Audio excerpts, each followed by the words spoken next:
Welcome to Time Out for Humanity, a podcast that invites you to take time off from work for your mental, spiritual, and physical health. Every episode, we interview an expert to show you how. Tom Campbell is a former NASA physicist. His expertise is in simulations and large, complex systems.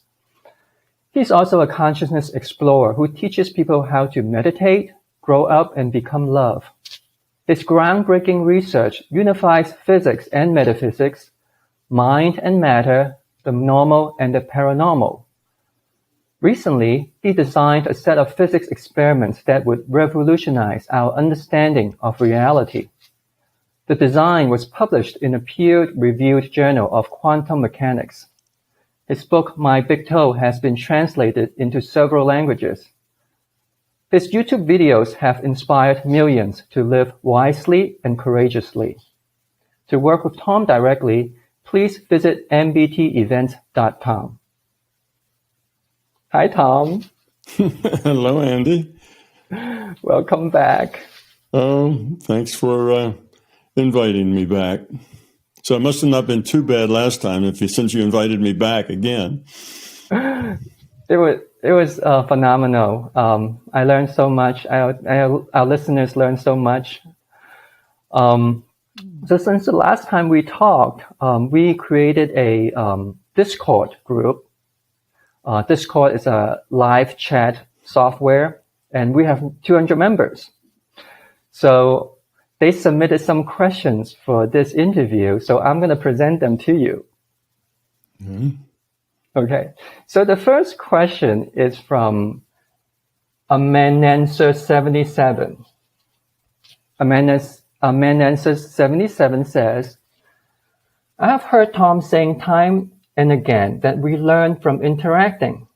So, to break my isolation, I've engaged myself in interacting with people from various backgrounds and cultures through web platforms where people exchange conversations with other native speakers and help each other in their language learning without involving any financial gains. This type of learning suits me because I speak several languages and I'm always interested in improving them. Although this is helping me so much in facing some of my fears and I'm gaining confidence in many aspects, I've also noticed that these interactions are, however, bringing more noise to my head. So, question to Tom would be, is this normal, or perhaps is a sign that I may be forcing myself too much?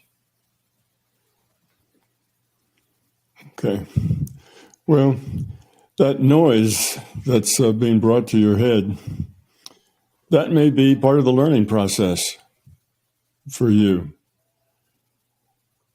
When I say that interactions is where most of the learning takes place, that learning isn't necessarily or isn't usually intellectual learning. It's not the facts that you're going to learn, or in your case, the improvement of your language that I'm primarily talking about. It's the interacting with other people, how to do that, how to interact in a way that all your choices are positive choices, choices toward lowering your entropy. So the fact that you're experiencing some noise and some discord, name of this group, just because you're experiencing some noise and some discord, that's probably part of the learning process.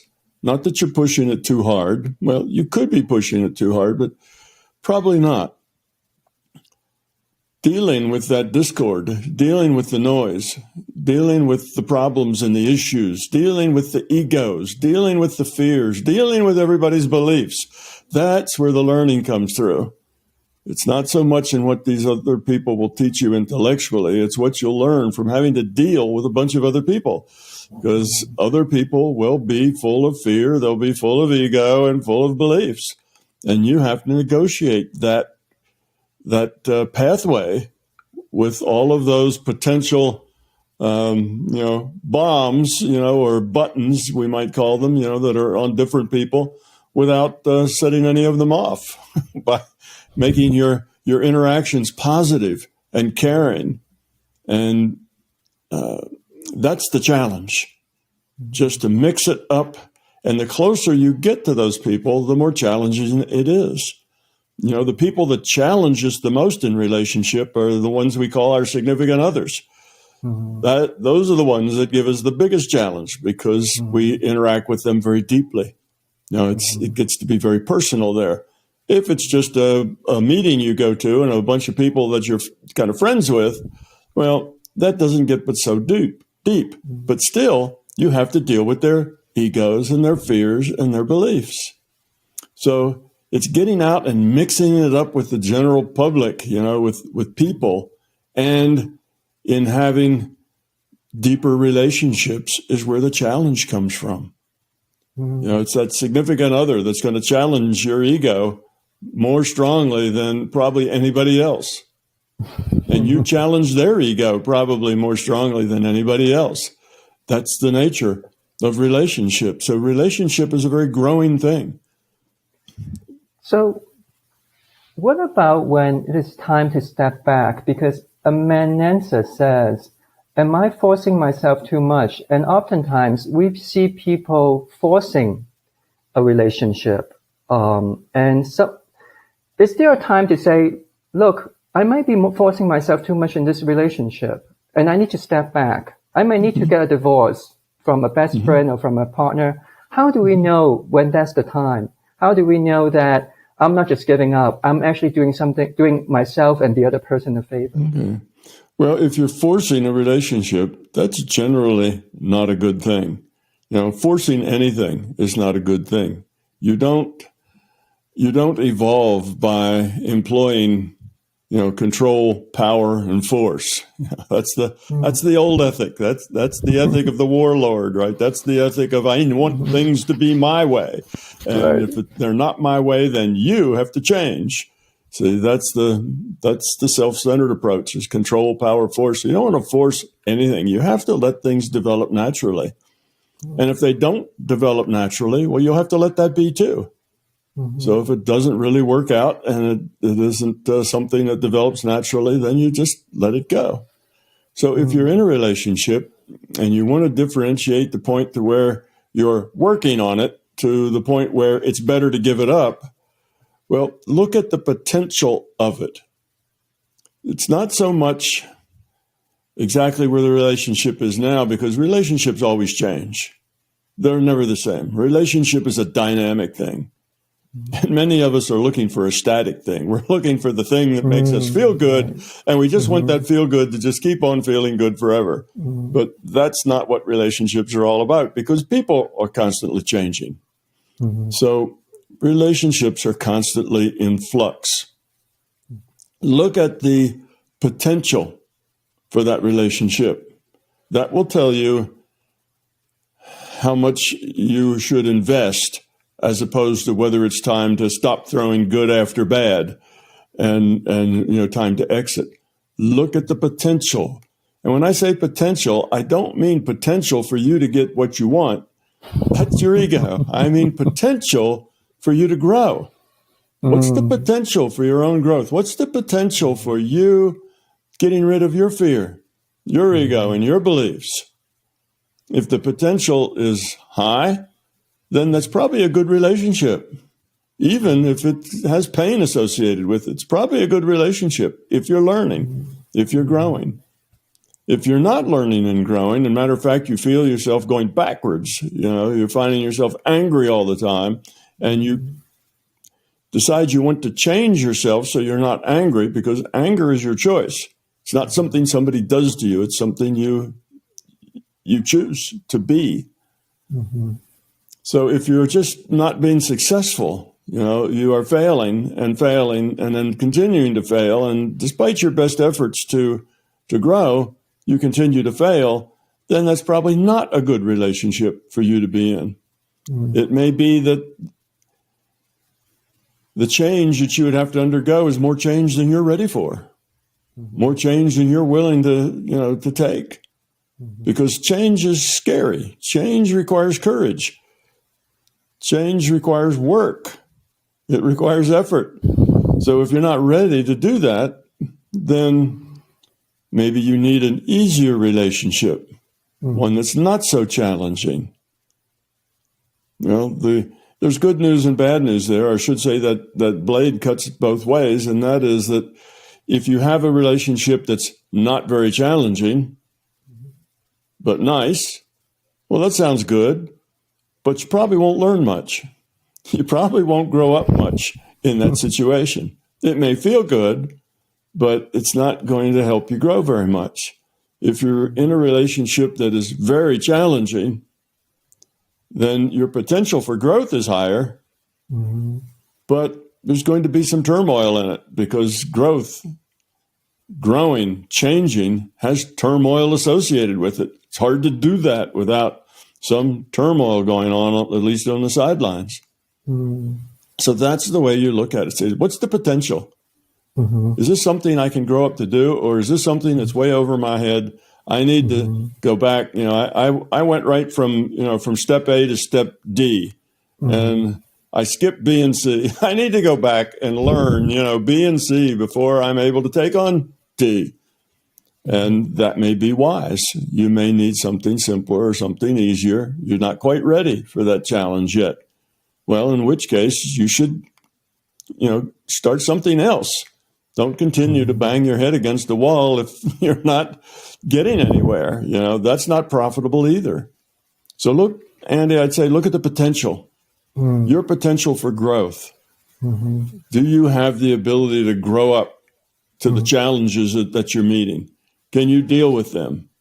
Can you grow beyond them to where they're not challenges anymore, to where you can just accept that things are the way they are, people are the way they are, and you've learned to live positively and gracefully with that.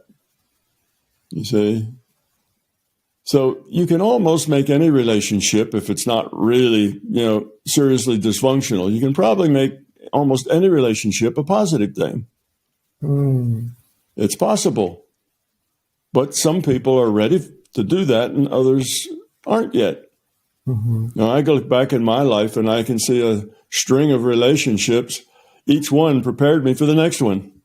I had this relationship and I wasn't so grown up then. And then, another relationship comes and, I'm better now. I didn't fall in the same hole anyway, but I fell in another hole. So, then I learned from that and so on. I can kind of see a progression, and that's called maturity, right? You're growing up. You're maturing. You're not the self-centered child that you were when you were, a teenager. So that process just keeps on going. And wherever you are in there, you have to start from wherever you are. You can't, it's very unlikely you're going to take a giant leap. Most of us don't take giant leaps in our growth. Sometimes that happens, but most of the time it's baby steps, one after the other. But even a series of baby steps will get you there. That's fine. That's not a problem. So that's how I would say to do it. And the other thing is, don't be afraid to make your best choice and go with it. Many people in relationships get hung up, and in just everyday life, they get hung up with the idea that they can't make a choice because they don't know what the right choice is. I can't choose because I don't know if it's a bad choice or a good choice. Well, no choice at all is probably a worse choice. It's better to move out of the rut, get off of the stuck spot you are and get going again, even if it's not such a great choice. So the way you approach that is that learning doesn't require you to always make right choices. Learning requires you to make the best choice you can and then learn from the mistakes that you make. Learn from the problems you create. So you have this, you should have this attitude that says, well, I've thought about it, maybe I've thought about it for months. I've thought from every angle. I've looked at the consequences, and then I've tried to find all the unintended consequences, the consequences of the consequences of the consequences, which are really hard to think about sometimes. But I've thought about all of that. And I think that the low entropy path would be this way.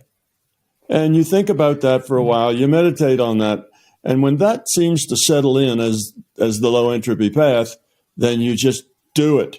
You don't worry, oh, is that really the right thing? Or am I fooling myself? Do I think that, that my ego is not my ego? And you get all wadded up in your intellect to where pretty soon you can't make any decision at all because you're overthinking it and you're trying to use your intellect. And the intellect is not very good at figuring out problems like this. You have to do these intuitively. You have to get this information intuitively. Well, once you get what you think is the low entropy path forward, then just do it. But then look back and see, how that worked out. Was it a good choice? So look back 6 months later, a year later, 5 years later, 10 years later, say, was that a good choice? Was I running to something good or was I running away from something bad? What was going on here and how did it work out for me? And what's the upsides and what are the downsides? And then learn from the downsides and say, well, why did I make that mistake? Why did I not see that unintended consequence? It was right there. Should have been obvious. Why didn't I see it? Well, the answer is because your ego or your beliefs got in the way. That's why you don't see those things. So then you try to get rid of that ego and get rid of those beliefs, and then you get back in the game and try again. So you evolve by constantly taking your best shot and then learning from it. Don't expect that best shot to always be the best answer, but it is the best answer you had at the time, which is really all you can do. Then you take your action, then you look back on it for the next however many years it takes where you still get information from it, look back and learn from it. And if you do that, that will optimize your growth rate. You'll grow up faster that way than you will by sitting around worrying about whether the choice that you're going to make is the right one or the wrong one, and therefore you don't make any choices and you just stay stuck. See my point? It's better not just to stay stuck. It's better to get moving. Even if what you made was a bad choice and you learn from it, well, now you're better off. You've learned something. So from then on, your choices will be better.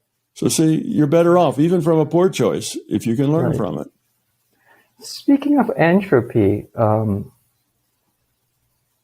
is a good segue to our next question by Merlin. Merlin asks, it is understood that in your TOE, low entropy is good, quote unquote love, and high entropy is bad, quote unquote fear. Can you describe this scale in more detail? Is anger high entropy, depression, lust? How do these kinds of emotions relate to entropy? It seems unreasonable for anyone to be loved and happy 100% all the time, right? If someone is depressed or angry, etc., can they still be low entropy? Okay, well, most of us are works in progress. Most of us are struggling, trying to grow the quality of our consciousness, trying to, get rid of that fear, get rid of that ego, and get rid of those beliefs. So we're a mixture. Some of us, and some of our interactions, some of our caring, some of the way we deal with the world and with ourselves is loving and caring. We do care about people. And some of us is fearful and full of ego and full of beliefs because we're a work in process or progress or both, a process of progress. So, yes, we are a mixed bag. And yes, you should expect that you're some of both. The idea is to become more of the love and become less of the fear, less of the ego and belief. And that's what you're here for. That's basically the process that you're here to work, is to reduce the fear and increase the caring, and the cooperation, and the love. So, sure, you should expect that you can be loving and caring and being part of the solution sometimes, and sometimes you are also the problem. Mm-hmm. You hurt other people, you're difficult to work with, and so on. Sometimes you're rude, sometimes you're anxious, sometimes you're angry. Well, that's just stuff you need to work on. So yes, you're mixed. Accept that, and that's okay. The thing that's important isn't exactly how you are. The thing that's important is how you grow. How do you change yourself? So when I tell people you have to accept yourself as you are, but that doesn't mean, oh, I accept myself, so I'm just fine. I don't need to work on anything. That's accept yourself in the sense that you own yourself. Yeah, this is me. I am like this. Sometimes I get angry. Sometimes I get upset. Sometimes I get mad and I bang things and break things and say things that hurt other people's feelings. And sometimes I'm like that, but I don't want to be like that, but I am. So I need to change that and then work on changing that. That's what's important, not the state you happen to be in, because whether you are, enlightened or just beginning, you still have things to learn. Mm-hmm. You still have things to do, people to help, a part to play. Mm-hmm. And it's true of everyone. Mm-hmm. You constantly have to be working on these things, even if you're very, very low entropy. If you stop working on them, you'll start to de-evolve. Mm-hmm. That entropy will start to creep up if you just stop working on it. You always have to put effort in. That's the second law of thermodynamics. You have to keep putting energy in order to lower entropy.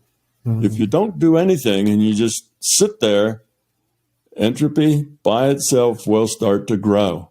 It increases naturally. So you'll always have to be putting effort in. No, you're never done. You're not going to graduate, get a gold star or 5 gold stars and be done and not have anything to do for eternity, sitting on a cloud playing your harp. That's not the way life is. You're constantly engaged. And the more you learn, the more you can be helpful to others. In the beginning, it's mostly about you. Get rid of your fear, your ego, and your beliefs. You have to work on that. So you're kind of the centerpiece of your work. But as you grow past that and you're successful in getting rid of fear, then you're still working on yourself, but you spend more time helping others, caring about others, seeing if you can't produce environments that'll help other people grow. Mm-hmm. And you're still working on yourself, but you just change kind of the mix of where you put your energy. But in the beginning, it is mostly about you. And does that mean self-centered? Well, yeah, you're self-focused to a large extent, but you're in the process of growing through that, growing beyond that. But that takes a long time. It's not, some people, when they get this information and they say, oh, I get it, I need to get rid of my fear and not be self-centered. And then if they're still self-centered a week later, they start to get angry with themselves. Well, Of course, anger is not part of the solution. That's not helpful. Well, you're not going to get rid of it in a week or probably even a year or probably even the next 10 lifetimes. You're going to be working on it, a long time. It takes a lot of effort and courage to change who you are.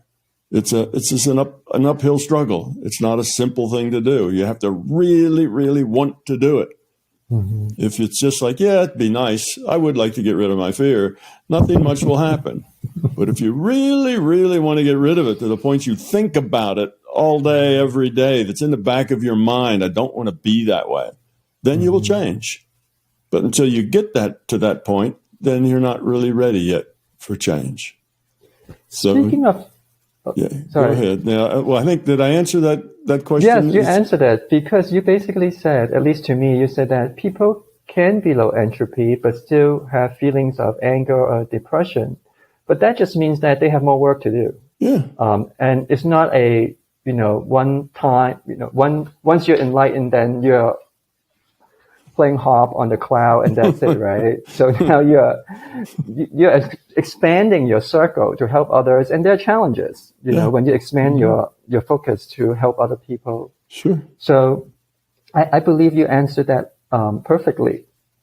Thank you, Tom. So regarding the lifetime, so that's perfect, because now we have a question about lifetime from Ehrlich 90.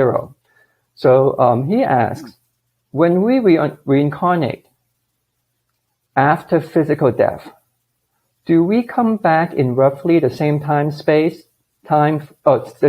roughly the same time as before we left PMR, physical matter reality, or can we reincarnate in distant past, say for example 1000 AD, or distant future, say 3000 AD?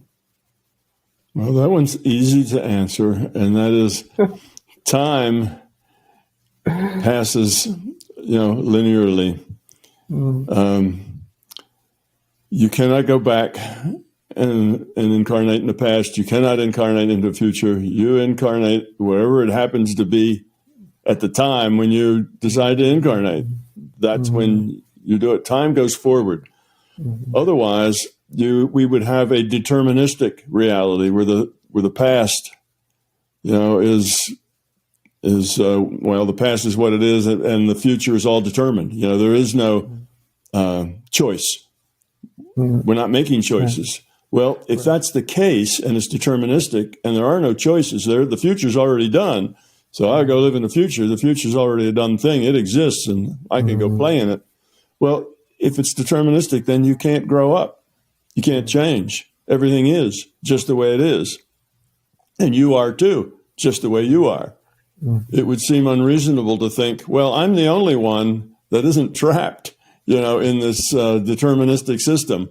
I have free will and I can make choices, but everybody else, all other, 7.5 billion people here, they're all trapped in a time thing. So when I go in the future 100 years, they're all just playing their parts, but not me. I get to make free will choices.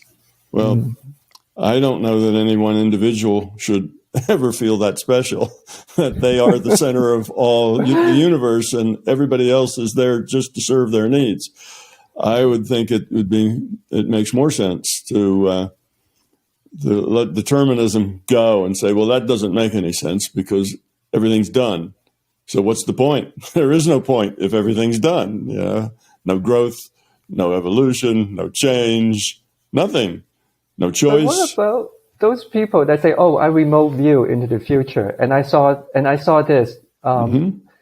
You can. What do you that. say to those individuals? Or they say, "Oh, even in Bob's books, he talked about visited different times." Yeah, you can do that. Yeah. You can go forward in time or backward in time. But when you go forward in time, you're getting your data, getting this information. It's really getting data out of a database, and you're getting your data from the probable future database. So the future exists, but only as probability. And those probabilities are changing all the time. Every time we make a choice and we go this way instead of that way, those probabilities change. You see, because if we went that way, well, we would have done different things. And the probability of doing those things goes up, and the probability of doing the things if we went this way, go down. So the probabilities are always changing as we make choices. And as everybody makes choices, they're all changing. But at any particular instant, there is kind of a probability of what will happen in the future.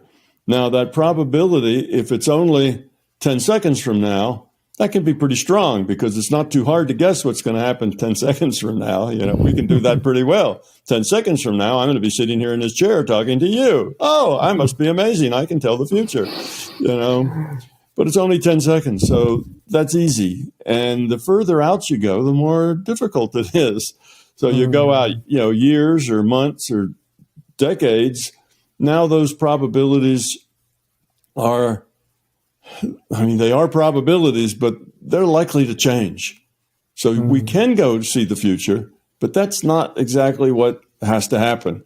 It's likely to change, and it depends. Some events are pretty stable out there. There's certain events that you can pretty much count on that are going to happen maybe, from year to year and so on. And you can guess next July 4th, I'm going to hear fireworks going off. Well, that's a prediction. Well, that's pretty easy, and the probability that that's true is very high and very stable. It doesn't change a lot. Right. It's a very high probability, and other things are all over the place. They could change dramatically. They could change, to the opposite thing. in a week. It could go from one thing to another. So it just depends on what you're looking at and what you're doing. So yes, people can remote view in the future. They can remote view in the past. Now, remote view is just another name of saying they're getting data out of the database. Remote viewing isn't any different than that. People who look at auras are just getting data out of a database. Okay, and you can go into the past, look at that past situation, your own life, other lives. But remember, that past database is really the future probable database that turns into the past when it goes through the present. So if there was all these possible things and the probability that they would happen, when the time comes, that goes into the past. And now you have all these possible things that could have happened and the probability that they would have. They didn't happen. We didn't choose those. We didn't actualize those things. But there's some probability that we would have actualized those things. And then through the past database, there's just one little thread that runs through that past database, which is what we actually did. That's the history that we actualized by our choices. So that's just a thread through this database. So you can get into that past database, and if you're not careful about your query, you could be looking at things that might have happened but didn't. Wow. And the probabilities, that they might have happened, but they didn't. So that past database has lots of stuff in it. Your intent has to be that I want to look at just that history thread if you're only looking at, what happened. Or I want to go into the past and I want to look at the things that were, or let's say in the future, I want to look at the things that are most likely to happen, just most likely to happen right now, that have the highest probabilities. So something that 1 in a million, I don't want to look at that. I just want to look at the things that are, 1 in 5 or higher, that sort of thing. And then you'll just get those things. It's a database and you get to specify what, you get to put the query in and you get to specify the output format of the data. So if you're remote viewing, because that's viewing, you're generally going to get a picture. That's your output format. When you are, say, getting in health data for yourself or somebody else, you'll probably get a kind of a humanoid image of that person with dark spots in it, which represent the unhealthy. Well, that's just a particular output format. I want this to be the outline of that person. We talk about, I want to look at the health body of that person. Well, what's a health body? It's a humanoid outline, and we're going to look at it. Then we have to tell the system, well, how can I tell health from ill health? So we make up something, and we say, well, if it's black, it's not healthy. The blacker it is, the less healthy it is. And if it's white, it is healthy. We could say just the opposite, or we could use any other colors. It doesn't matter. It'll give us whatever format we want. You can put it in graphs. You can say, I'd like to see health on the y-axis and time on the x-axis. And I want the x-axis to show me every year for the next 2 decades. So I see 20 points down or 20 tick marks. And I want to see a health, for each one of those years, an average health for that year. And you'll get a graph and you'll get that.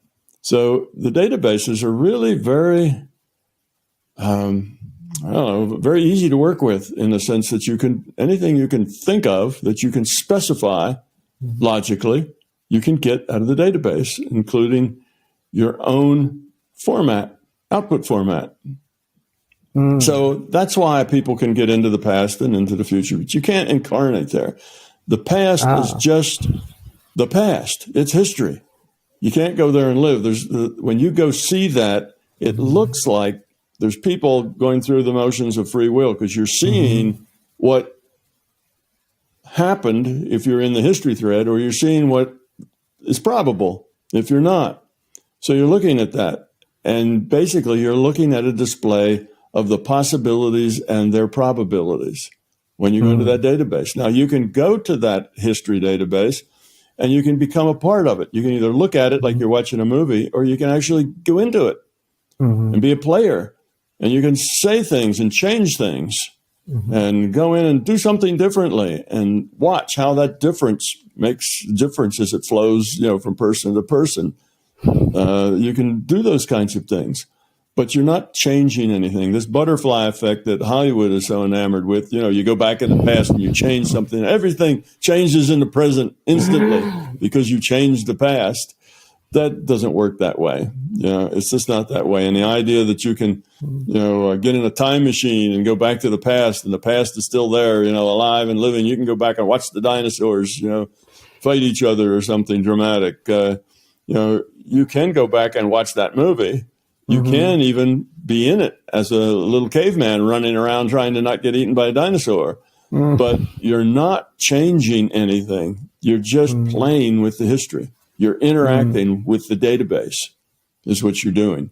You're not going to a separate reality where that particular time continues on forever. A time continuing on forever is an oxymoron. It's a logical, it doesn't work logically. A time, doesn't go on forever. Just the fact going on would change it. How can it go on forever if going on changes it? It's a logical, I guess oxymoron's probably the right word. It's just totally illogical. It doesn't make any sense. Speaking of body experience or remote viewing, we have this one question from Toby. Toby asks, a few studies have replicated common parts of shifting data streams. For example, going through a tunnel, or the sense that one is on the ceiling looking down at one's body through brain stimulation. How does this fit into MBT, and what, if anything, does it say about determining the veracity of our experiences? Well, there are some patterns that tend to repeat themselves. For instance, people who go out of body and they float up toward the ceiling, they turn around and there's their body lying in the bed sleeping.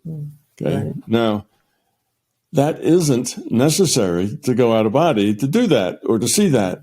That's just the way people have reported it. And why do they report that? It's because they have a belief. They have a belief that they live in their body. They are a spirit that lives inside their body. The spirit has to come out of them, right, to get out into the out-of-body world. So because they believe that, that's what they see. They see themselves, and they're there right with their body, because where else would you be if you just exited your body? Well, fact is, you don't live in your body. That's not the truth. It's not the way it works. You don't live in your body. So if you don't have that belief, then you would never see that, because you would never expect that. So that is the classical out-of-body, because that classical out-of-body goes back about 100 years or so. And that's the beliefs that people had 100 years or so, is that you are a spirit living in your body and you exit, your spirit exits. So that's why people see that. That's why it's so common. That's why so many people see that, is because so many people have that belief.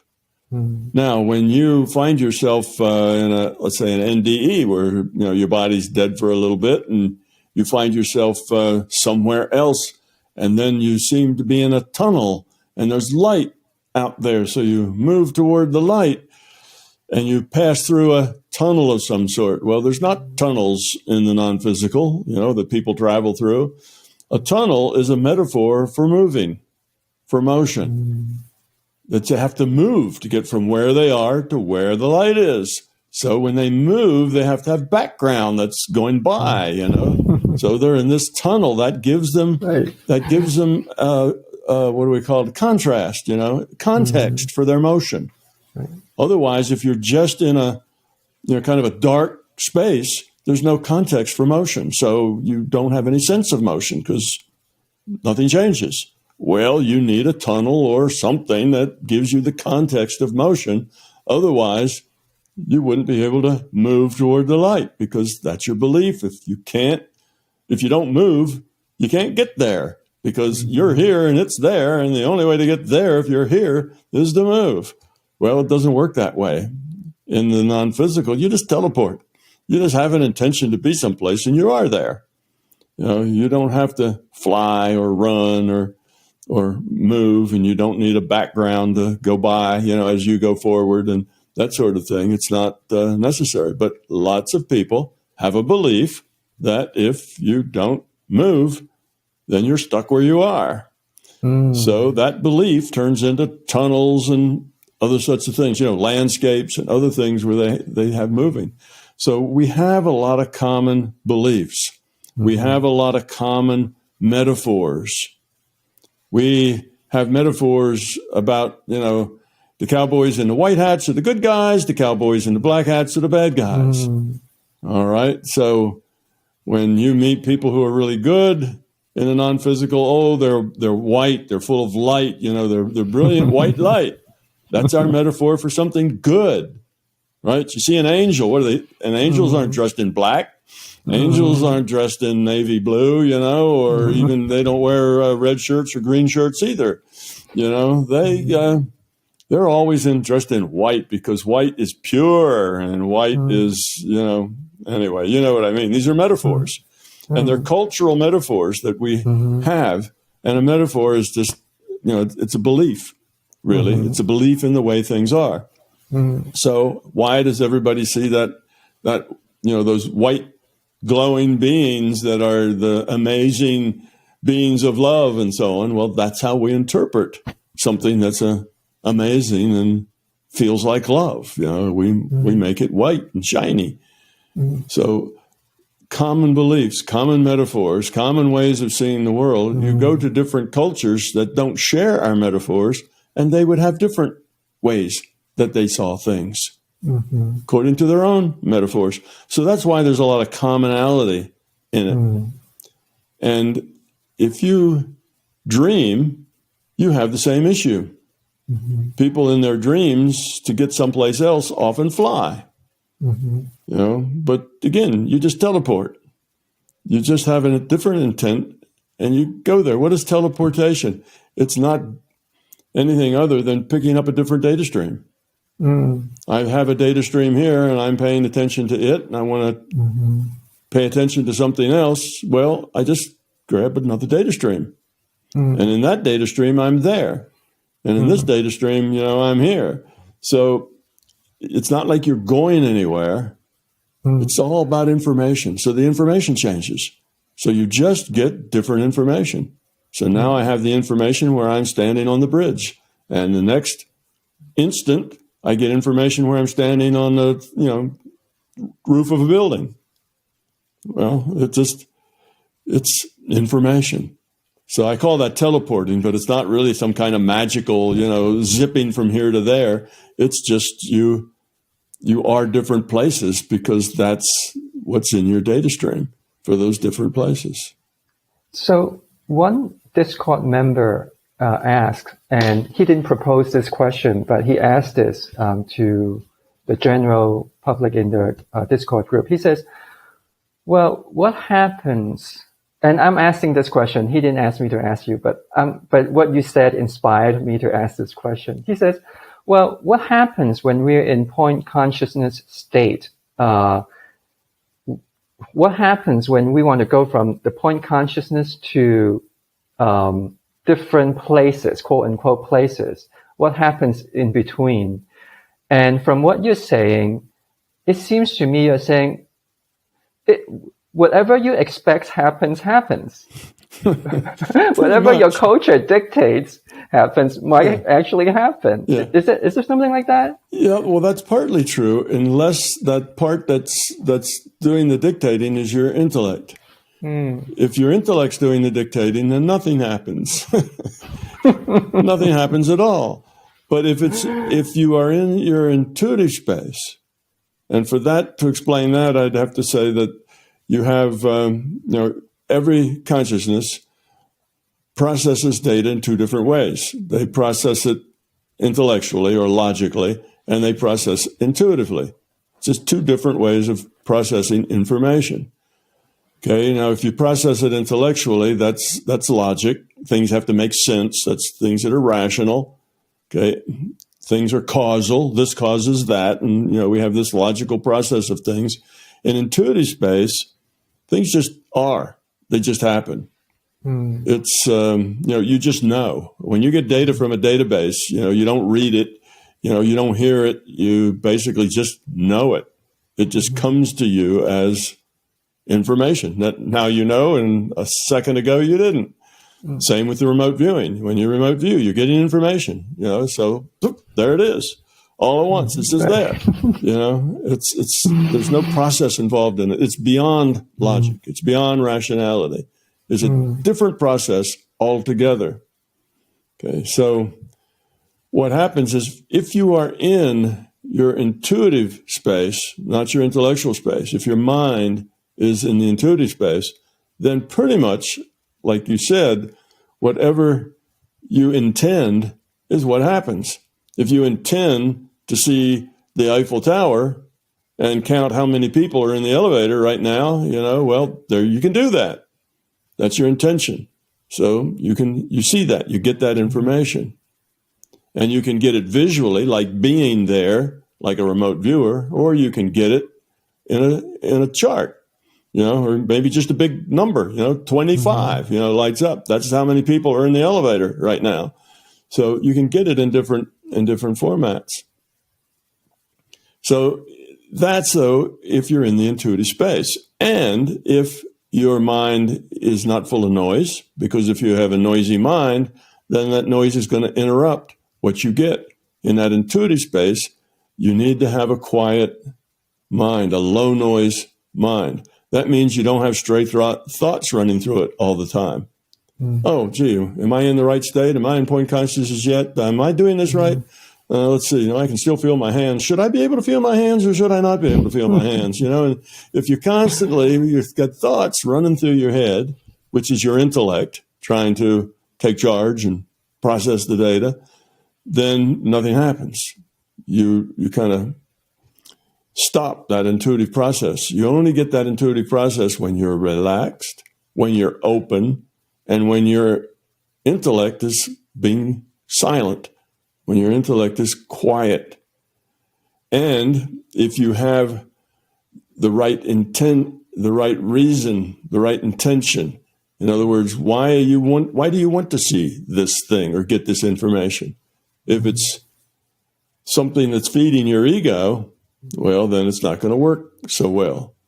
If it's something to verify your beliefs, then it's not going to work so well. You're going to see whatever it is you want to see.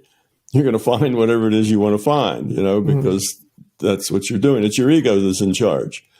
So you have to be empty. You have to have no expectations. You have to have no attachments. You have to be detached from the information. You see, and if you're open, detached, and your purpose is good, this information is going to help you grow up. It's going to help you learn. Now you've got all the right ingredients and it works, and it works really well. But if you have a noisy mind, it doesn't work so well. If you're in your intellect and your intellect is constantly kibitzing and trying to take charge, then it's not going to work at all. If your intention is not a good one, you want to remote view the ladies' locker room, then that's not a good intention. That's abusive of other people's privacy, right? So that's not going to work out so well for you. So it depends. There's a lot of variables there, and these variables have to do with your awareness at the moment. And if it's a low noise awareness, then your awareness at the moment is a steady thing and reliable. If you have a noisy mind, then your awareness is flitting, all over the place like a butterfly. It's every which way all the time. And then you can't get much that's coherent. Things keep jumping. Your intellect keeps jumping in and taking charge for little snippets. So on the one side, you have this intellect that has this wonderful, precise tool called logic. Problem with logic is that you never have enough information to really be logical. All the important issues and problems you have in your life, you won't have enough information to use logic. Should I marry Susie or should I marry Sally? Should we have 6 children or just 1 or none? Should I take this job or should I take that other job? Should I quit my job and, become an artist or and a poet, or should I stay with my engineering job and make the money? These are questions that you have, and you can never make those logically because you don't know what's going to happen, and there's no way to know what's going to happen. You can look at the probabilities, but you don't really know where it's going to take you. Is it going to take you a good place or a bad place? You don't know. So you have this terrific intellect and this great logic, but you don't have much information to feed that logical engine with. So you're constantly guessing. Now, on the other side, you've got this wonderful information. You're on the intuitive side, you connect to these databases. It's got everything in there that you probably would ever want to know.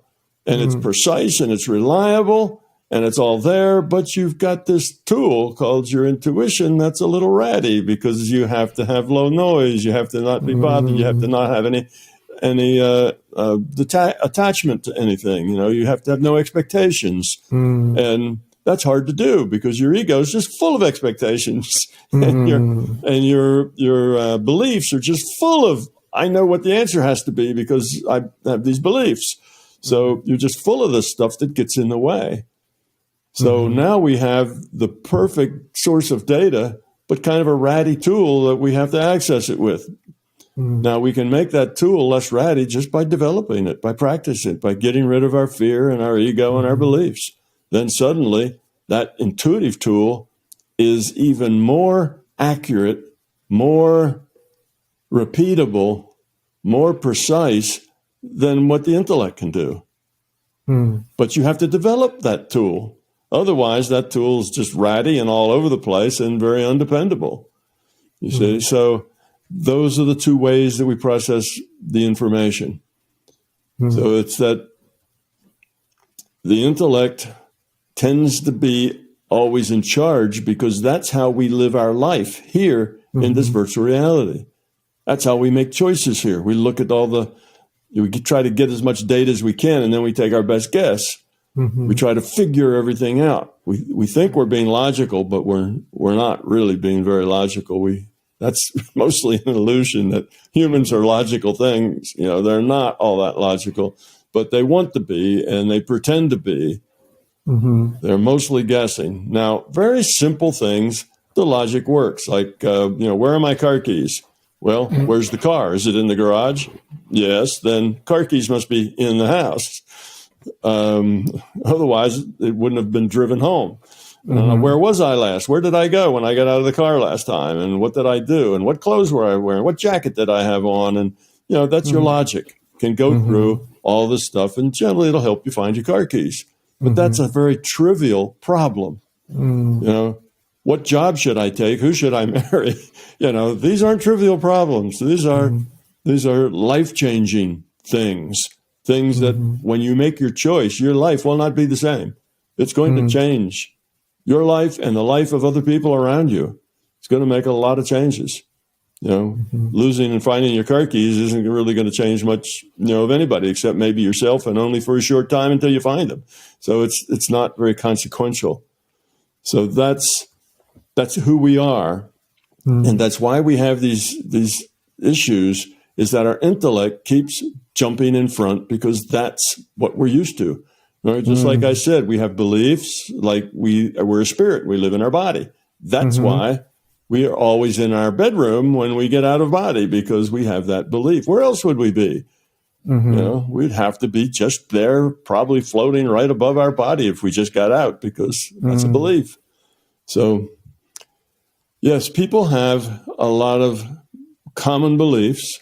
You mentioned before about, if they do brain scans, or people can trigger things and people see themselves out of their body, like in an operation or something. Somebody will, they're getting operated on, they see themselves, and how come people always end up right above their bodies? Well, that's because the belief is common.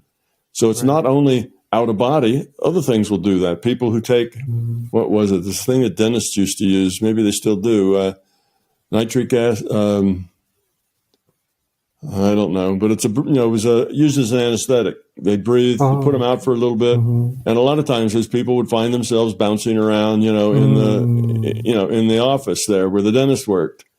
Well, that's because it's the same thing. It's because they have beliefs. They're going to open their mind when they become aware. Where would they be other than where their body is? Mm-hmm. That's where they have to be. So we have this question from, it's a little bit related to what you just said about the human experience. From the largest cat, that's the avatar name, the largest cat.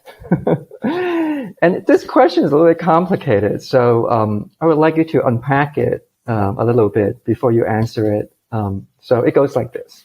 It says, Tom, I recall you saying one time that our non-physical matter reality version / consciousness experiences a superset version of the emotions that we experience here in physical matter realities as humans.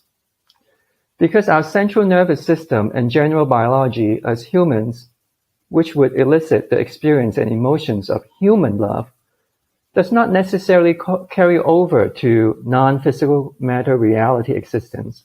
What does that superset version of non-physical matter reality emotionality look like? With my understanding of the definition of consciousness fundamentally being an information system and one that is not born of our physical matter reality rule set, it would seem our human expression of love should be completely relative and arbitrary, as a low entropy could be expressed in many different ways relative to the virtual reality and avatar. However, your sentiment before seemed to paint a picture in which, as an expression, love is more fundamental than that. In this context of understanding the connection of human emotion to an IUOC, can you also speak deeper to the intricate mechanics of how working through emotion difficulty as a human through our biological, physical matter reality experience translates to our IUOC interacting with its inequality?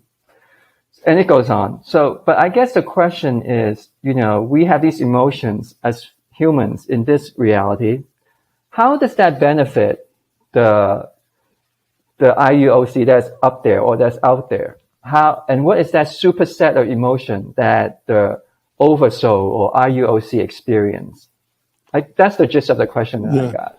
Well, I don't recall saying that. The guy says he quotes me. He didn't really quote me, but he said that I had made that statement that the non-physical level, the emotions are quite a bit different. Superset. He said it's a superset of emotions. Yeah. Yes. Yeah, but I don't remember that. But I could have said that because that is kind of the way it is. I just don't remember ever having said that. Right. Anyhow, emotions are one of the ways that consciousness expresses itself. Okay? You express your awareness. We can express our awareness multiple ways. We can express things intellectually, and we can express things kind of, again, on the intuitive side, intuitively. The emotions live over on the intuitive side. Remember, it's just picking up from where we left off on the last question. Right. So we process information on these two different sides. Over on that intuitive side are things we just know, we just are. They just happen. We don't think about them. They're not part of the cognitive process. They just are there. Nobody thinks about, I should be angry now, and then they get angry. It's an emotion. It just pours up. It bubbles up out of you, right? It just happens. Or, that's very nice. I should feel joyful now. It doesn't work like that. The intellect is one thing.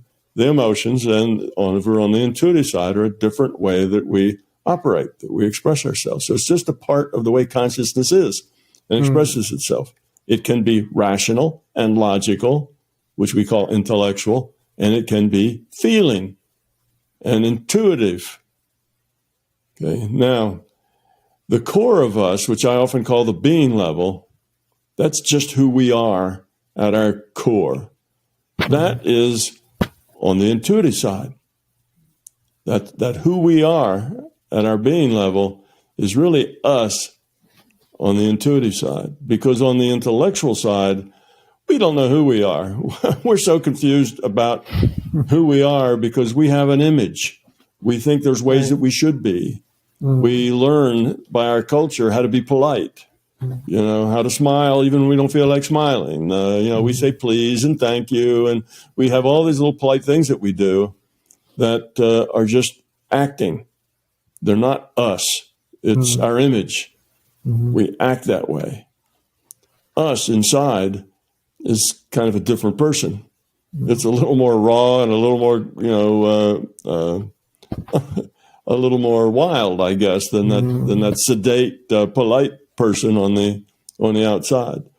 So it's part of your intuitive side to have these emotions, to have feelings, and to express yourself with those feelings.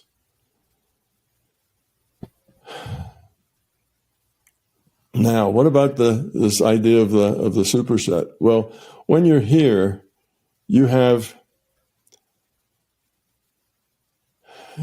feelings lots of times, right? You have feelings for family and feelings for loved ones and feelings for your boss and your coworkers, and sometimes those feelings are positive, sometimes those feelings are negative. But you have feelings about all sorts of things, probably everything. Because that's really the core, like I say, of who we are.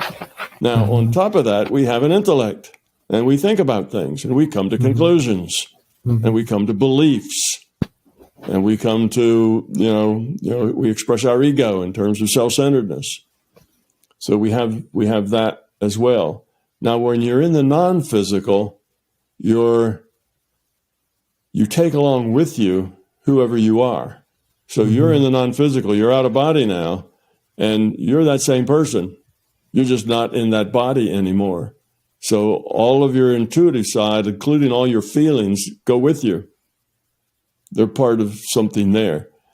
But when you get to, so they go with you as part of you, but while you're in that non-physical space, you are not challenged very much as far as your feelings go.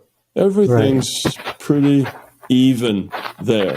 Now, you may run into a monster with 3 heads and big teeth, and then you might have fear. So you'll be frightened and run away. Okay, so you have that emotion, the emotion of fear. But your life is not generally nearly as emotional in the non-physical space as it is in the physical space, because in the physical space, that's the whole point of the physical space, is it ties us together in interaction where, we're all interacting with each other. That's the whole point. The physical space is there. So we have more meaningful choices, richer, more significant choices. We're not just trading information.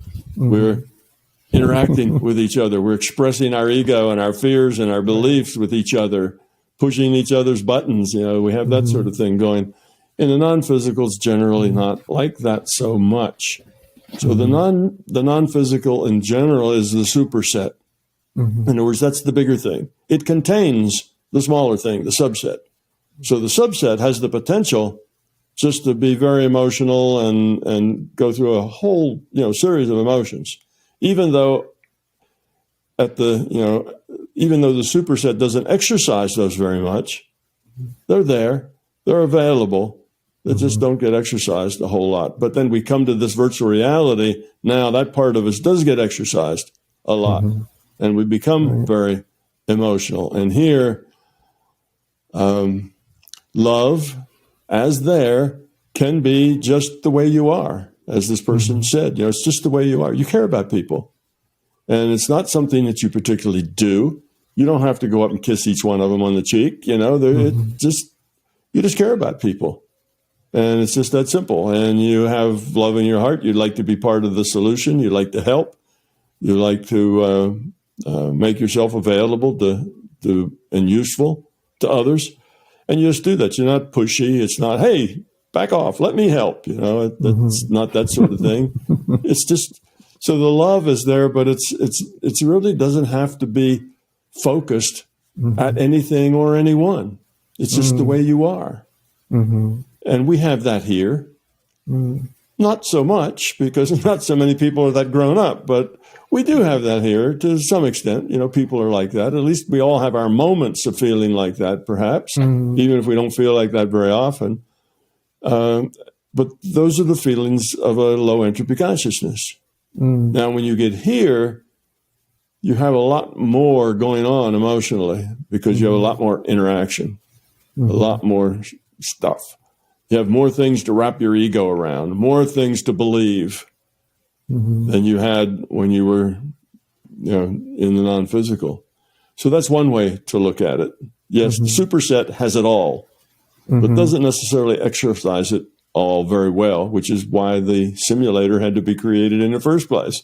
It's like a crash course. Yeah, it is. The simulation, I call it an entropy reduction trainer, and we're in this entropy reduction trainer in order to interact with each other, which is why relationship is the key thing that happens here, because that's this interaction that we get our egos and our beliefs and things wrapped around. So yes, it's a schoolhouse, it's a trainer, and it had to be created in order to make the evolution more effective, faster, more effective, so we can grow more quickly here than we could grow in the non-physical, which is a good reason why people should not spend 6 or 7 hours a day meditating. You get out of balance. You need to be here, connected with people. It's a good reason why, to become a spiritual person, you don't want to go sit in a cave by yourself, because it's a lot harder to grow up there than it is out on the streets, where people are, forcing you to interact with them. That's different. That requires more growth to be able to deal with all of that ego and with all of that belief and all of that fear, and deal with it positively. It's easy to sit in a cave and feel positive. As long as you have food and as long as you have water and you're not cold, then it's easy to be positive when you're by yourself. So speaking of training, we have this question from Astro Explorer. So Astro Explorer asks about affinities. So he says, or she says, some people gravitate to certain paths or states, like a fish living gracefully in water. We're here to grow, but is it possible for certain states or paths we just don't have an affinity for and isn't a profitable path? Maybe I'll just summarize this question. Basically, he's asking, or she's asking, look, sometimes we're very talented on certain things, right? Like music or art, and sometimes we're not. If we just develop the part of us that we have an affinity for, is that taking the easy way out? Or is that the LCS nudging us towards developing those talents of ours? Okay, well, it could be both. It could be all of the above. It just depends on the individual. In general, whether something is good or bad, right or wrong, depends not on what you're doing, but on why you're doing it. Right. It's the intent behind it is where the moral value or the ethical value or even the value to yourself lies in what's behind what you're doing. Why are you doing that? All right. If you, have certain talents and skills and things are easy for you, so you just do what's easy just because it's easy. Well, yes, you're kind of escaping, doing something easy. And if you don't get challenges, you won't grow up very much. So that's not a good thing. If, on the other hand, you have some skills, and yes, they're easy, but you love doing that stuff. You really relate to the art that you're doing. You relate to the music you're playing, whatever it is that you're, that you do it. It's part of you, and you're expressing yourself that way. And it's through that art or music that you interact with other people. And part of your gift to other people is your playing. You play that music, and maybe thousands of people enjoy it. And that's part of your giving. So you see, in that case, that's part of your growth. And that's a very, fundamental part of your growth. So good, go do that. But the first case, if it wasn't something that you really related to tremendously, it just was easy. You had the talent and you had the skill. So you do it, but you're not really involved in it. You're not really embracing it so much as a way of life as it is you're just doing it because it's easy. Then it's a cop-out. You'd probably do better doing something else more challenging than just things that are easy. So it depends. You can't say that what you're doing here and that's good or that's bad or that's profitable or that's not. It depends on why you're doing it. What are you learning? How are you growing by doing what you're doing? What is it doing for you? Do you feel fulfilled? Do you feel good about yourself doing this thing? Or is it, it's a job. No, it's what I do. You see, that's kind of the difference. So sure, if you've got talents, if you have an affinity for something, then be it, do it, live it, love it, embrace it, make it part of your life. Nothing wrong with that. We need all sorts of people.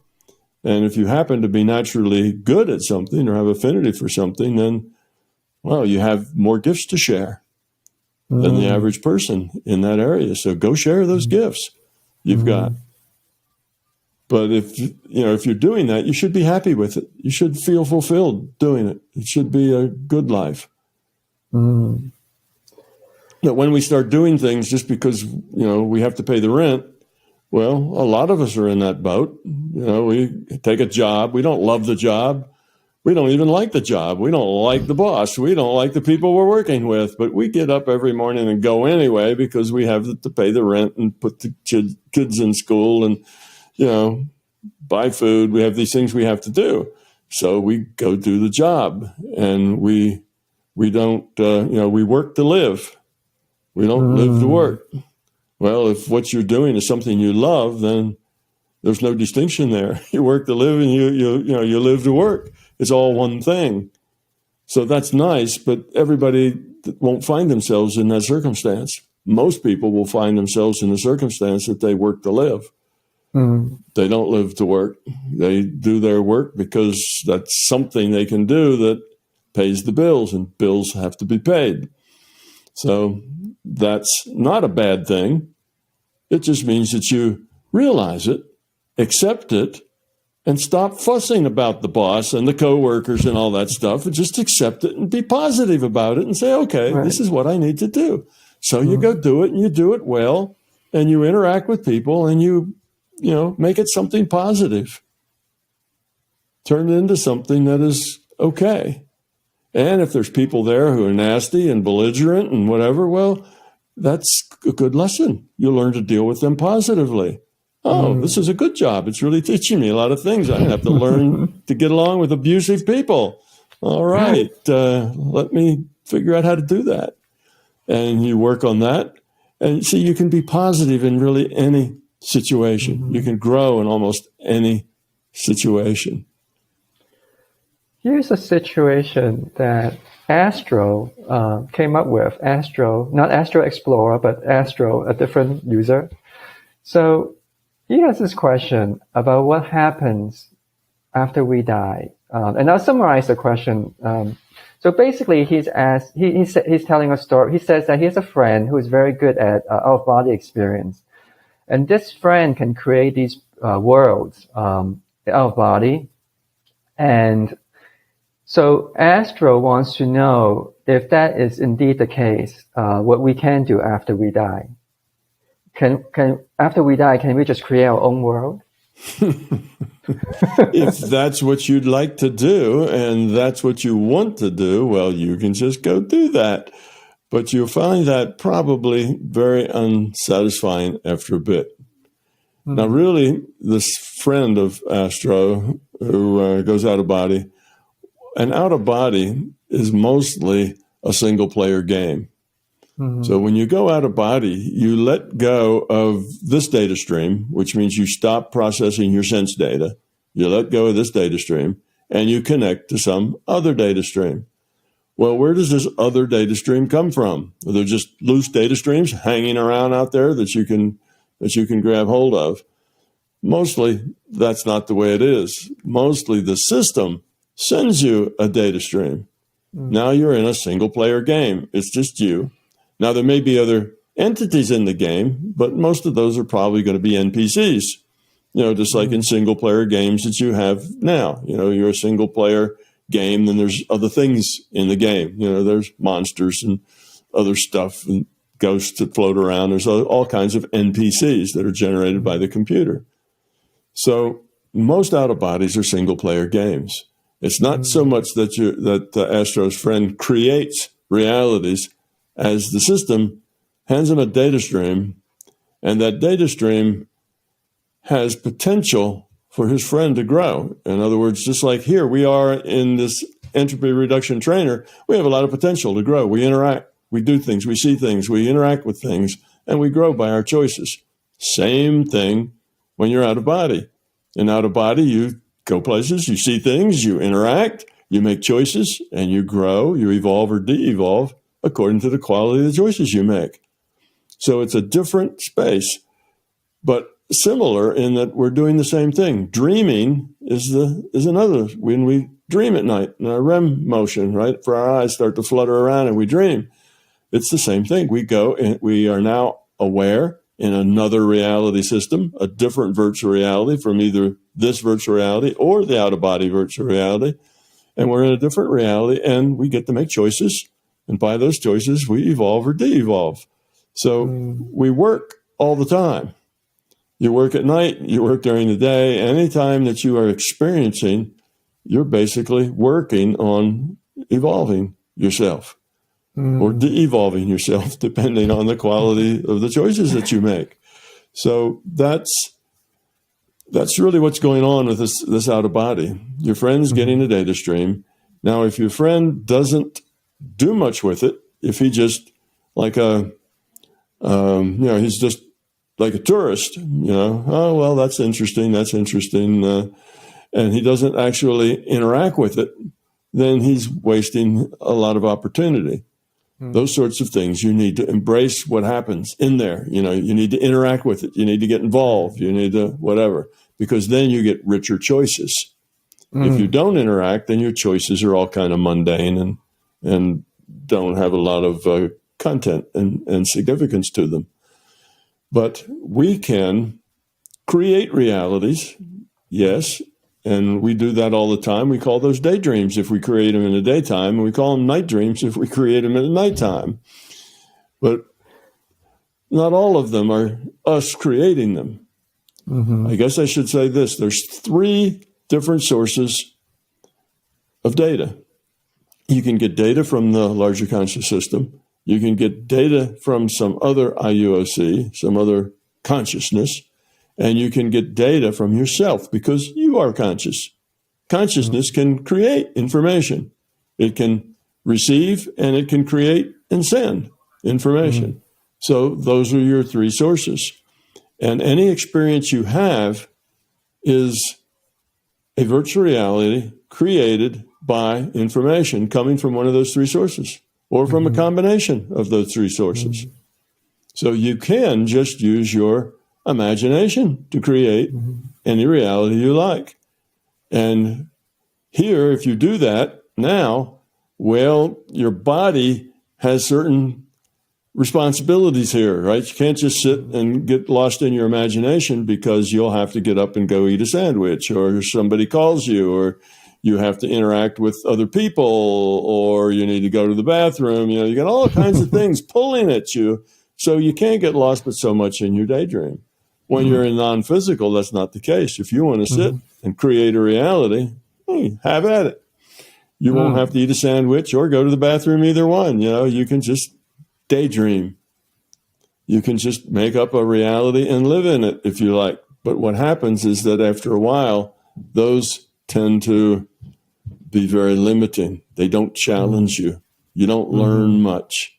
You find out that after a while it's kind of stale because it's all being pushed by one source, and that's you. And you are very limited in your knowledge and in your understanding. And after you've exhausted that source, you begin to bore yourself.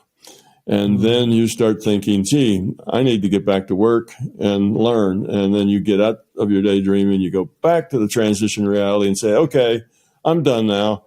I'm ready. I want to sign up for my next incarnation because I need real experience that's going to challenge me. So yes, you can do that if you want. Right. And you can just do it as long as you wish. But for most people, that's not too long. It doesn't take very long before they decide that that's not what they want to do. Now, the friend of Astro doing the out-of-body, he's more likely not just making it up. He's probably getting another data stream, having experiences that are outside, the information's coming from outside of him. That's typically the way it is in an out-of-body. Out-of-body's not a daydream or a night dream. It's different.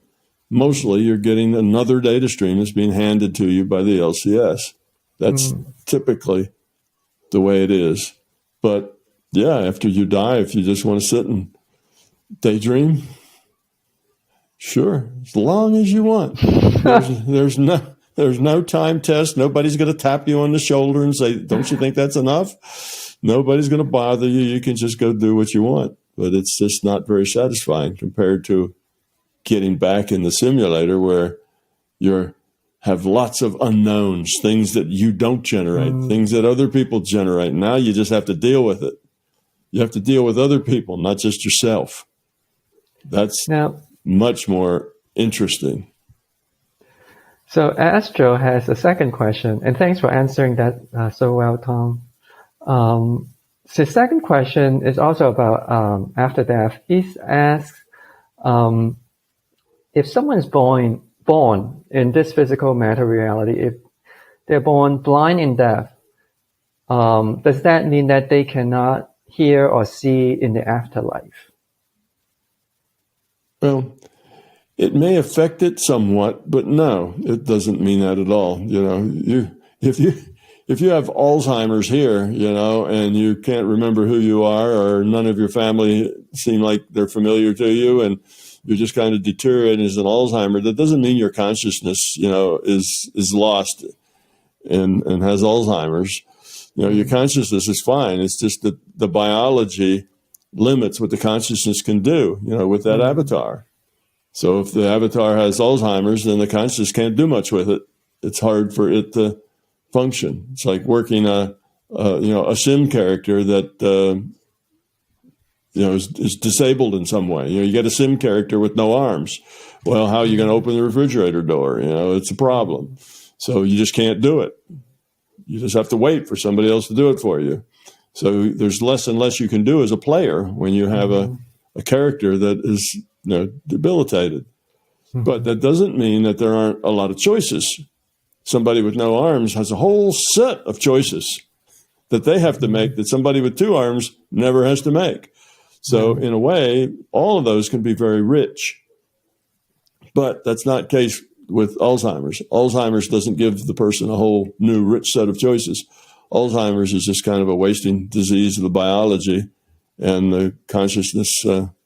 Actually, if the Alzheimer's is such that there are no periods of clarity, the consciousness may move on. That body could sit there and just be an NPC, for a while. The consciousness could say, well, I'm not learning anything here, and exit and go on to another lifetime. And the body could still be chugging along like an NPC just until the biology wears out, because that's the way the game works. We have this biology. So let's see, where was I going with that?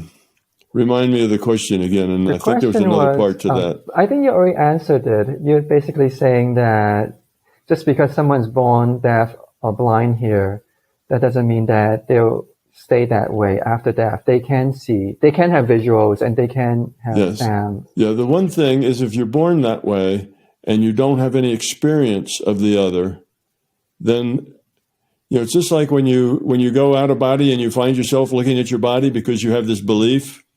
Well, when you go out of body and you hear things and you see things, well, what do you mean? You don't have eyes and ears. You're just getting information. You don't have eyes and ears. But we interpret everything in terms of our sight and our hearing. So we get data. We interpret that data in terms of our ability to see and hear. Oh, I saw this, I saw that, I heard these things. And it's not because we actually saw or heard anything, but that's how we interpret the data we get. It kind of feels like this and that. So it's just our interpretation in terms of what we know, which is sense data. So a person who was born that way wouldn't have that sense data. So they would tend to be more in the abstract. They would get the information, but they wouldn't express it in terms of sight and sound, perhaps. They just get the information. Everything would be intuitive in a sense. Everything would be, you just get it. So they probably get the information just fine. They would understand it. They would learn, they would hear it. But they may have a problem. Now, let's say that's not that. I'm thinking here. I'm giving you that description based on this is their first incarnation, brand new IOC, just got made yesterday, first incarnation.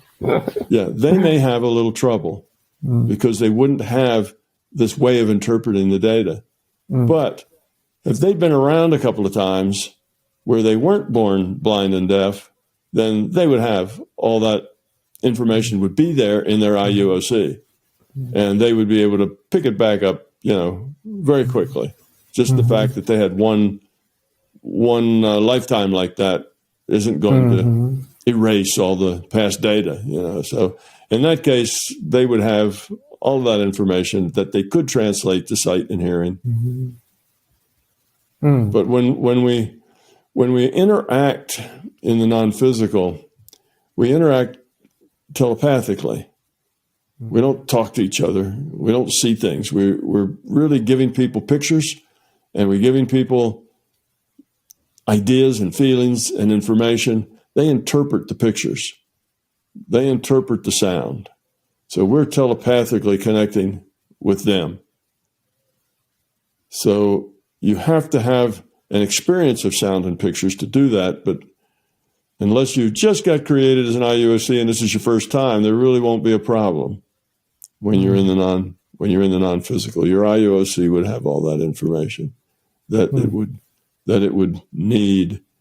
See, it's interesting for us because we go out of body, we do things that are unusual, and then we take that unusual thing and try to convert it into our usual sights and sounds. That's a problem.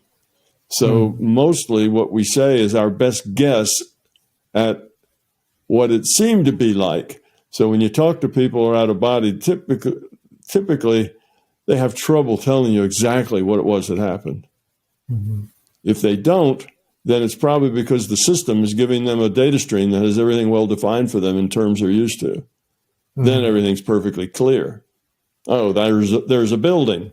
Well, if you've never seen a building before, you would have no idea what it was. You wouldn't say, there's a building. You'd say, what's that? You wouldn't have any words for it. So if that's part of what makes communication difficult. I mean, we're talking about out of body, but just you and I talking to each other works the same way. I'll tell you things in terms of metaphors that mean something to me. You'll translate those in terms of metaphors that mean something to you. And it may not be the same thing. It's difficult for you to understand what I mean because you're not me. You see, and same, it's difficult for me to understand what you say because I'm not you. So just normal conversation, intercommunication between people has this problem of, one, you take what the other person says, you have to convert that into your own experience. Right. And then you take your experience and you send that out to them, and they have to convert that into their experience. So with that said, I want you to listen to someone saying something, and I want to hear what you say about this person's experience. And it's from a recording from the late 70s. Okay. And this person is someone that you know very well, I think. So I'm going to play this. Okay. Back to the other question. First of all, I had the impression that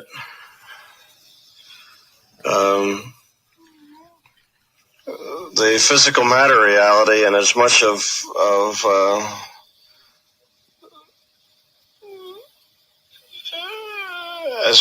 I guess what is normally called reality, not only physical matter but also a certain amount of our daydreaming and imaginative, intuitive qualities are part of a sort of like a large daydream or thought from a higher consciousness. And just as we can daydream and invent characters and situations, we are characters in a situation that was invented or dreamt, so to speak, in this case, though, quite consciously dreamt by a more advanced sort of consciousness. And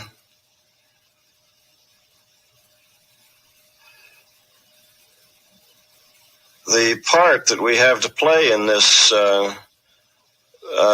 daydream is one of education, one of learning and bettering ourselves, striving to become more. Now, I'm not clear why this kind of over consciousness or over soul is having this daydream, but I have the feeling that it's for its own education. It learns as we learn. How about that?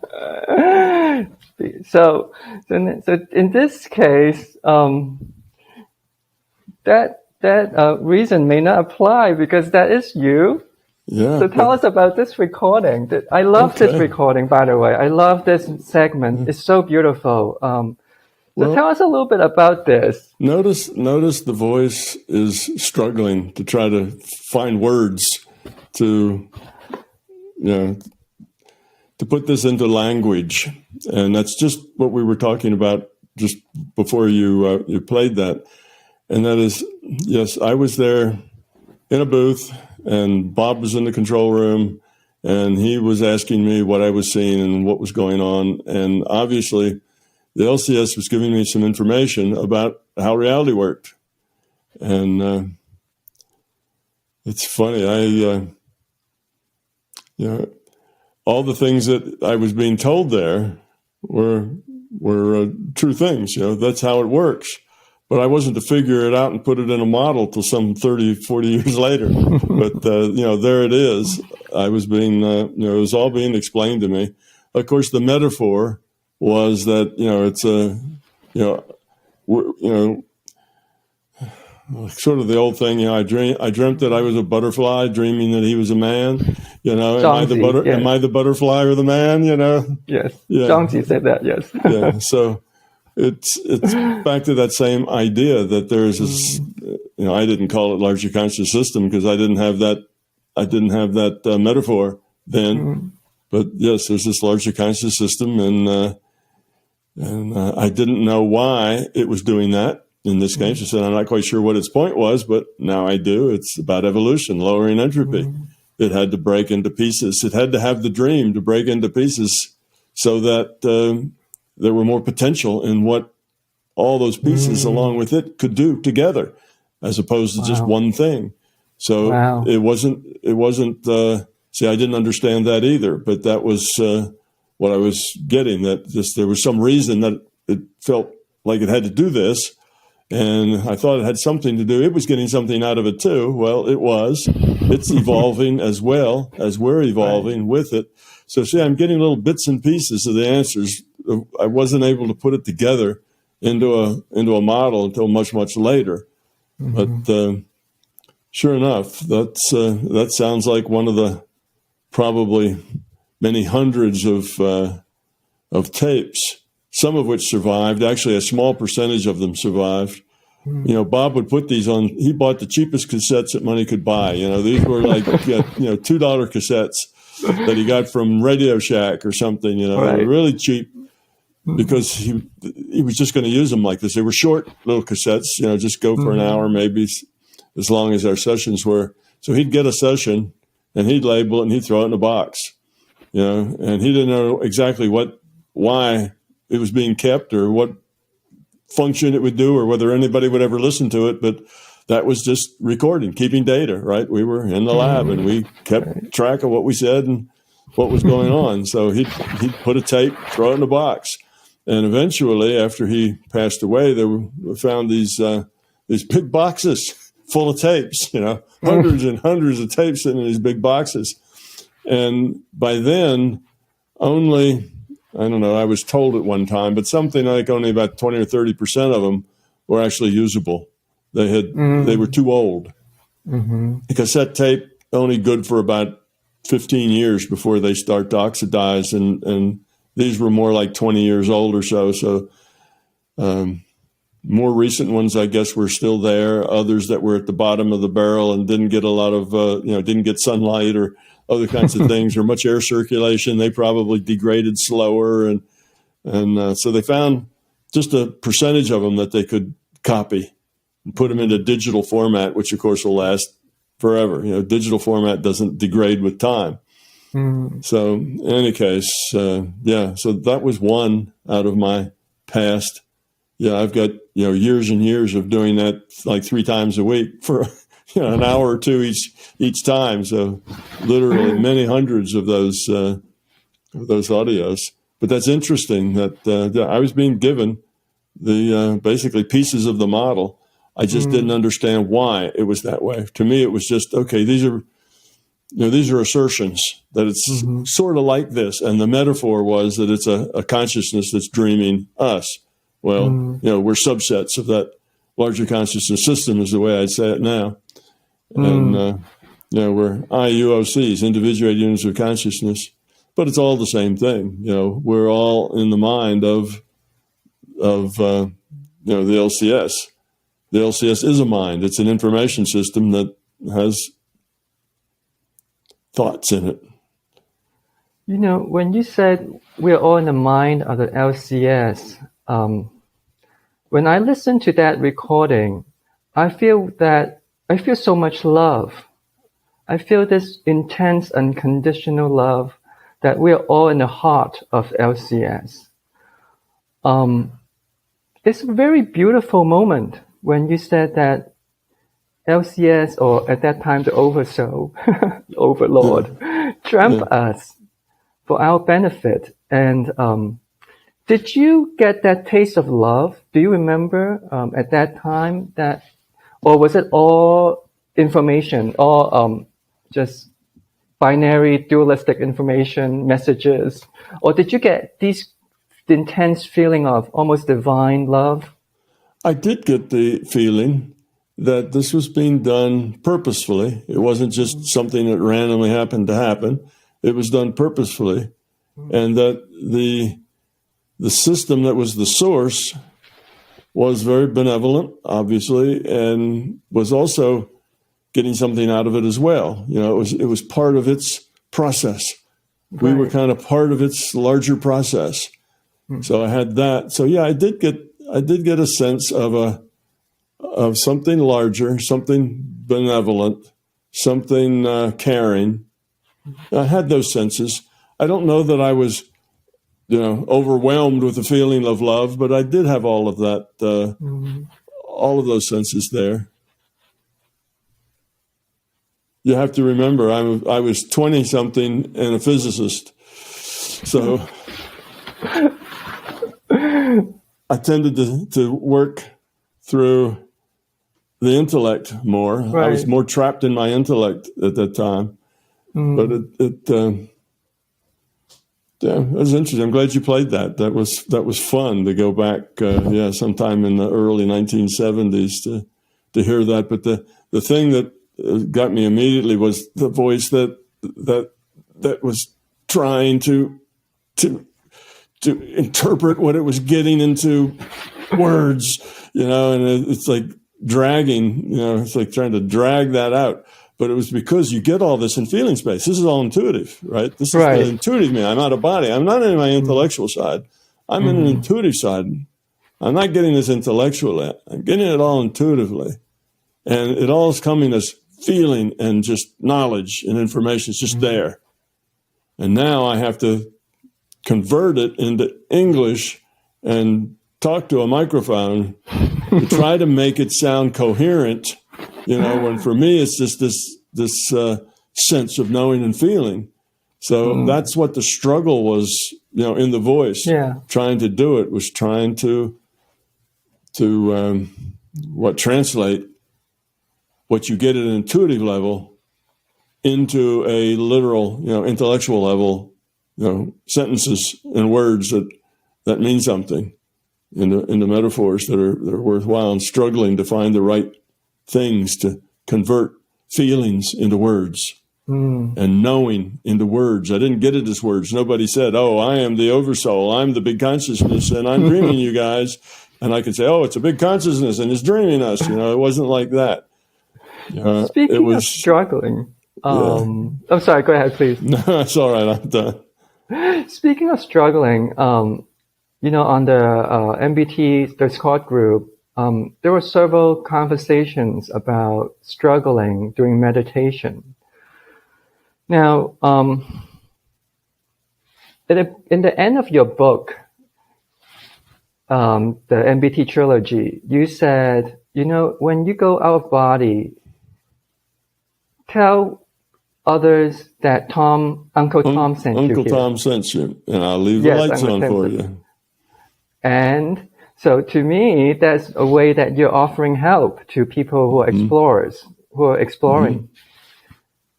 Can people, when they begin to meditate in each meditation session, can they reach out to you and ask for your help too? And would you help them?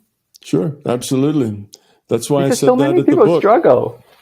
They do, but a lot of people take it very literally, which is how I intended it at the end of the book. And they do. They start to meditate and they call out for Uncle Tom, and Uncle Tom comes and gives them some help. So it works. Yes. I set up an intention within consciousness that if, that occurred, somebody with that thought, had read the book and had that thought that they could do that. If somebody did that, then help would come. So it's a conditional that I have set up that gets triggered whenever anybody does that, and they do indeed get help. It's your promise to us. Yeah, it's I guess a little gift for somebody who got all those gold stars all the way through to get to the end of the book. They deserve a little gift. Speaking of book, and you've been very generous, giving us a lot of time. Speaking of book, I heard that you're going to spend more time writing. Is that true? I'd like to. Yes, and I'd like to spend more time. It's hard to find the time. The kind of writer I am, I know some authors, they'll have like 4 books all going at once, and they write a little bit in this one, a little bit of that one, and they just have this whole thing running. I don't do that. That's not my style. My style, I need to get like 4 or 5, 6 hours at a time with no interruptions, just have that kind of a block of time where I can think about, get my mind into the space I want, and how am I going to say things, and how will people understand them, and what is the best way to say them. For me, it's not so much what to say, it's how to say it so that people get it. That's the harder part. just like I was doing in that little audio file, struggling with trying to say it in a way that would make sense to somebody. Right. Because I can't just share my experience. You can't share an experience. All you can do is describe it. And describing it is difficult if you're getting it all intuitively rather than getting it intellectually. So in any case, when I write out of an intuitive space, and I need to block a time, and I just have a really hard time finding blocks of time. Now, Pamela is trying to help me there. She is trying to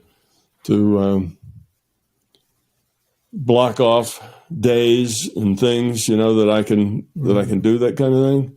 But it's difficult because you block off a day, and then there's 3 or 4 people who need to talk to you like right away. So you give them that day that you blocked off, So it's a problem trying to find that amount of time. Maybe I will.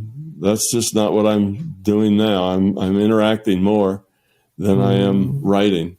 So I have a lot of things I could write about, and a lot of things I could do there. But it's, when I get breaks, I like to spend them with Pamela. Here we are, both retired, and hardly have time to see each other. We live in the house together and kind of wave as we pass because I'm busy all the time. She's got a lot of things she does as well. And when we have breaks, we just want to hang out together. We just want to be together and just talk about nothing at all, or just watch the trees grow, or listen to an audiobook together, or just want to hang out together is what feels good. So I have to make time for that. That's also very important. Thank you so much, Tom, for your time. It's been it's our honor and our good fortune that you do this for all of us. Thank you so much. Well, you're welcome. And thank you for pulling it all together and making it happen. And hopefully, between the two of us and Charles there, who's doing all the techie work for us, between the 3 of us, we will produce something that a lot of people will learn something from and make their life just a little happier. That's the point. Thank you so much, Tom. You're welcome. Till next time, Andy. Oh, will you come back for our Discord special number 2? You mean number 3? This is number 2. No, well, the Discord special is this is the first time. The next time, I'll also bring some questions from the group. Yeah, sure. Thank you so much. Just talk to Pamela. She'll find a place for you on the schedule. Oh, yes, I will contact her. Okay. Thank you so much. Okay, bye-bye. Bye, Charles. Bye-bye.